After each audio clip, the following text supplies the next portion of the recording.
आज महाराज शुक्राचार्य जी ने आज बलि से कहा, हे लाला, माया रूपी रेल इस संसार में घूम रही है और उस माया रूपी रेल में हम और आप सब लोग बैठ करके सफर कर रहे हैं। और जब माया रूपी रेल में बैठ करके हम सफर कर रहे हैं, लेकिन जब जिसका स्टेशन आ जाता है, अरे राधे राधे राधे कहने की आदत सी हो गई है। राधे राधे राधे राधे राधे कहने की आदत सी हो गई है। जी के चरणों में रहने की, राधे के चरणों में रहने की आदत सी हो गई है। राधे राधे श्यामा श्यामा श्यामा कहने की आदत सी हो गई है।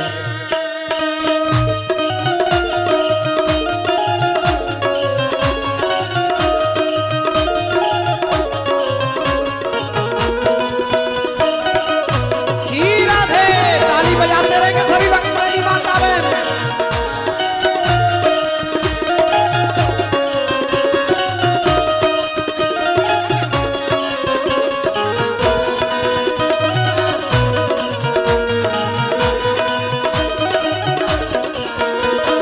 कोई पागल या दीवाना और बता नहीं कहे, कोई पागल या दीवाना और बता नहीं कहे।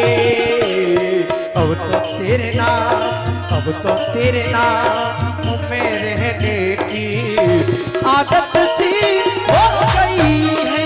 राधे राधे श्यामा श्यामा श्यामा कहने की आदत सी हो गई।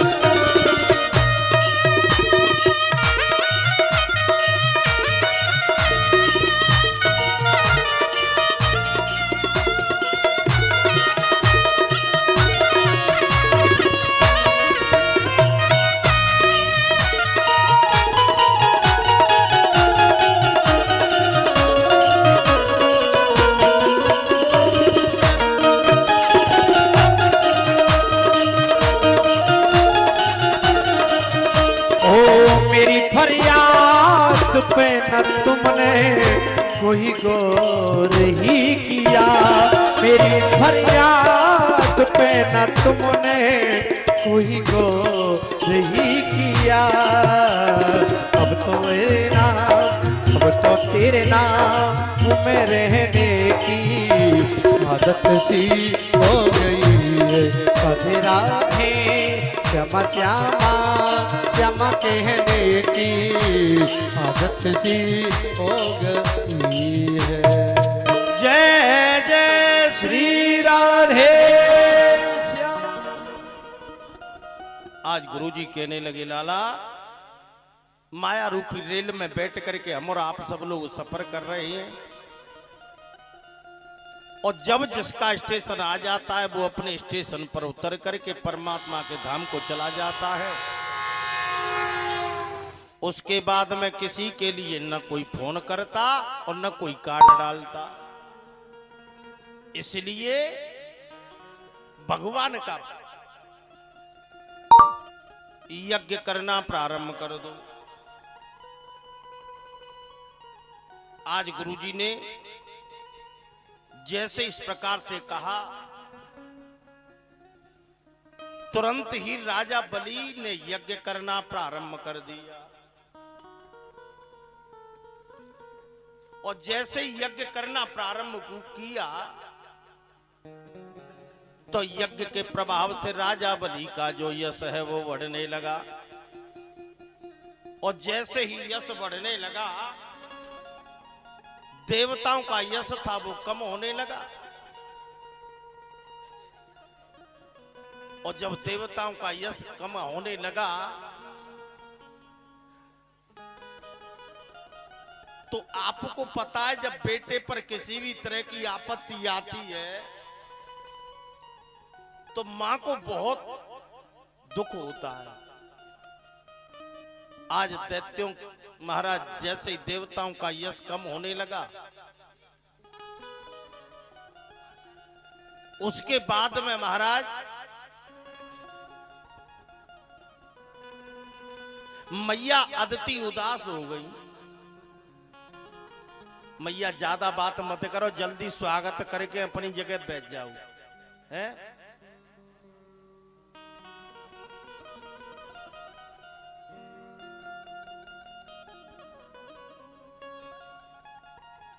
आज महाराज कथा कह रहे थे, बलि ने यज्ञ करना प्रारंभ कर दिया तो बलि का यश बढ़ने लगा, क्योंकि आप जानते हो कि पुण्य की जर पातालम पाप की जर अस्पतालम होते हैं। देवताओं का यश था वो नष्ट होने लगा, और जैसे ही देवताओं का यश नष्ट होने लगा, एक दिन मैया अदिति बड़े उदास मन से अपने आश्रम में बैठी हुई थी। उसी समय महाराज महर्षि कश्यप आए। महर्षि कश्यप ने आकर के मैया अदिति को उदास मन से देखा तो महर्षि कश्यप ने अदिति से पूछा, देवी क्या बात है, तुम उदास क्यों बैठी हो, हैं? क्या तुम्हारे यहां से कोई संत बिना भोजन के लौट गया? क्या तुम्हारे यहां से कोई ब्राह्मण बिना भिक्षा के लौट गया? क्या तुमसे किसी का अपमान हो गया? तुम्हारी उदासी का कारण क्या है? मैया अदिति कहने लगी, महाराज मेरी उदासी का कारण पूछ रहे हो कि हाँ? मैया अदिति कहने लगी, महाराज न तो मेरे यहां से कोई ब्राह्मण लौट करके द्वार से गया, न मेरे यहां से कोई संत लौट करके गया, और न मैंने किसी का अपमान किया। महाराज अगर मेरी उदासी का कारण पूछ रहे हो ना, तो मेरी उदासी का एक ही कारण है, आज मेरे पुत्रों का यश है वो नष्ट हो रहा है। आपको पता है कि जब बेटे पर किसी भी तरह की आपत्ति आती है तो मां को कितना बड़ा दुख होता है। मैया अदिति उदास मन से बैठी हुई थी, कहने लगी, हे स्वामी अगर मेरी उदासी का कारण पूछ रहे हो तो मैं इसीलिए उदास बैठी हूं। और एक बात बता दूं, हे महाराज मैं एक ऐसा पुत्र उत्पन्न करना चाहती हूं जो मेरे पुत्रों के यश को वापस लौटा करके ले आए। मैया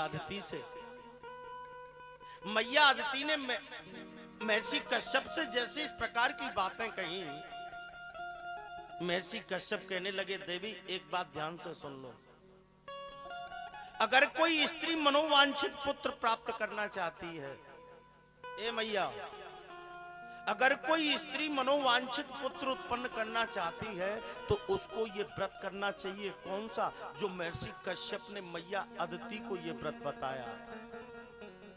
कौन सा व्रत बताया? फाल्गुन शुक्ल पक्ष प्रतिपदा से 11 दिन तक इस व्रत को करना चाहिए। 11 दिन तक वन सूकर के द्वारा खोदी गई मिट्टी को शरीर में मल करके स्नान करना चाहिए। साबुन, शैम्पू, लिरिल और ये कुछ नहीं चलेगा।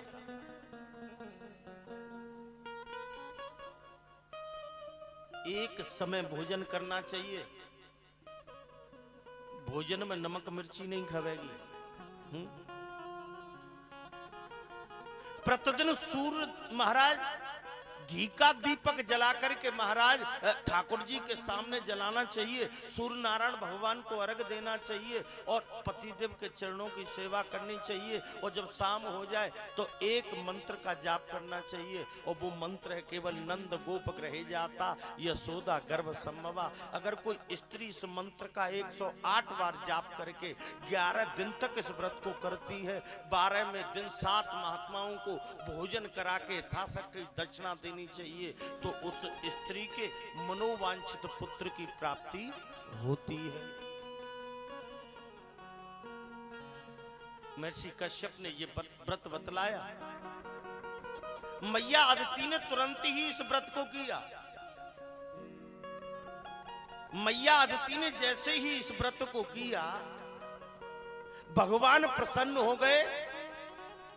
एक दिन भगवान मैया अदिति को दर्शन देने के लिए आश्रम में आ गए। कहने लगे मैया चिंता मत करो, मैं कुछ समय के बाद में तुम्हारे आश्रम में आऊंगा। आशीर्वाद देकर के भगवान अंतर्ध्यान हो गए। धीरे धीरे धीरे धीरे समय निकल रहा है बेटा, धीरे धीरे सुंदर समय आ रहा है।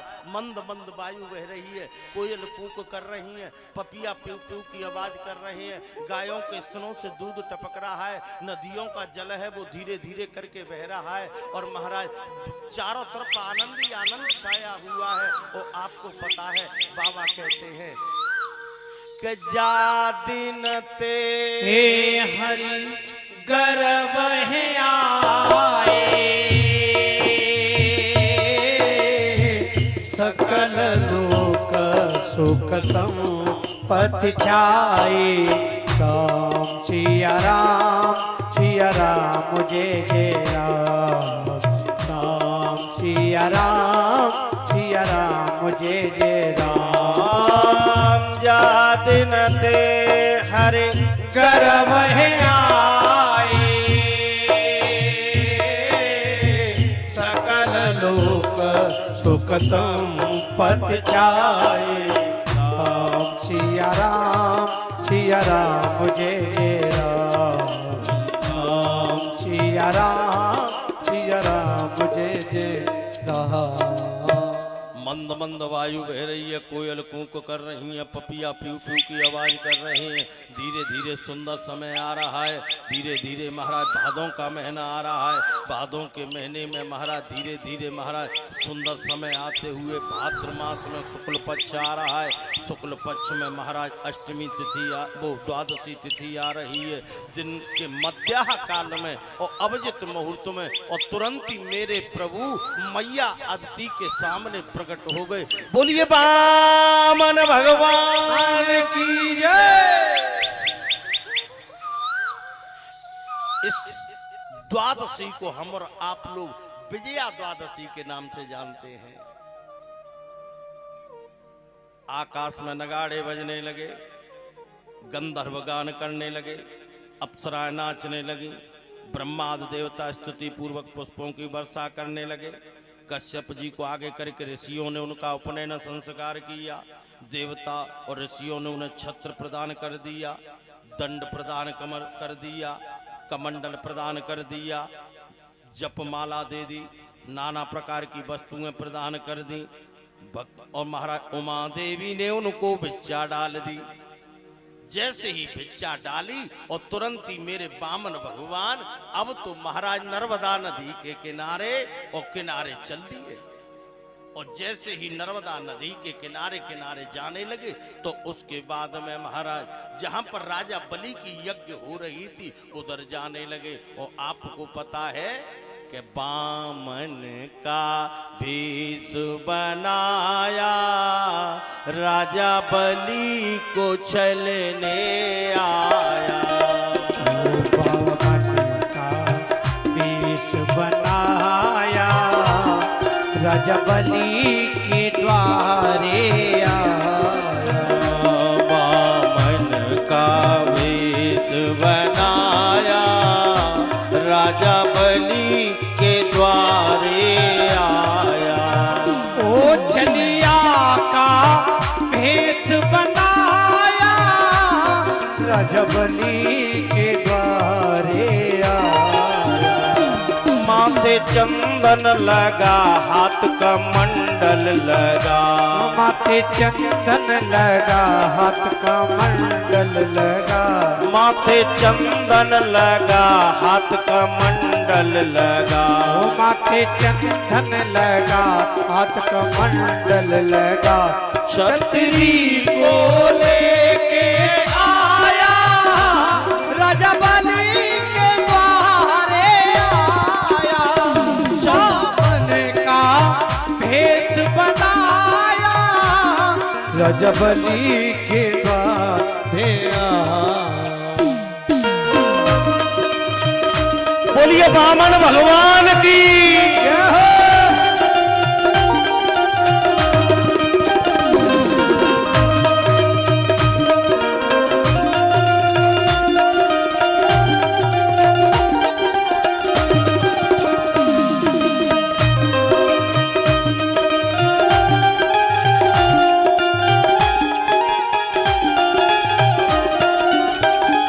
आंखों गजरा लगा, बालों में गजरा लगा।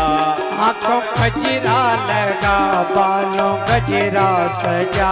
आंखों गजरा लगा, बालों में गजरा लगा। आंखों सबसे पहले परीक्षित महाराज पूजन करेंगे, उसके बाद में जो कोई भक्त प्रेमी माता बहन वामन भगवान का पूजन कर सकते हैं। सबसे पहले